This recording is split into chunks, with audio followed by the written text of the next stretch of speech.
आन्दोलन गरेर उफ्रेर मात्र हुँदैन। केपी ओलीको घरमा गएर केपी ओलीलाई घेरेर केपी ओलीलाई घिसारौँ न। प्रचण्डको घरमा गएर प्रचण्डलाई घिसारेर लिएर आएर झुन्ड्याउँ न टुडी खेलमा।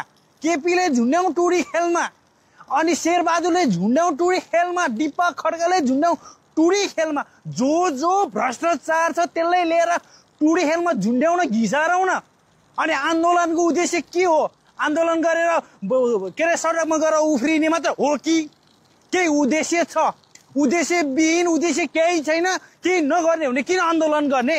आन्दोलनको उद्देश्य के हो? नेपालमा जबसम्म संविधानको संशोधन हुँदैन, संविधान चेन्ज हुँदैन, परिवर्तन हुँदैन, यिनीहरूकै मात्र राज हुन्छ। तपाईले पनि यो भिडियो सुन्नु नै भएको होला।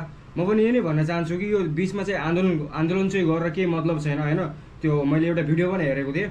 त्यो चाहिँ कुनै सपमा ठुलो सपमा गएर चाहिँ त्यहाँनिर चाहिँ फ्रिज उठाइरहेको खानेकुरा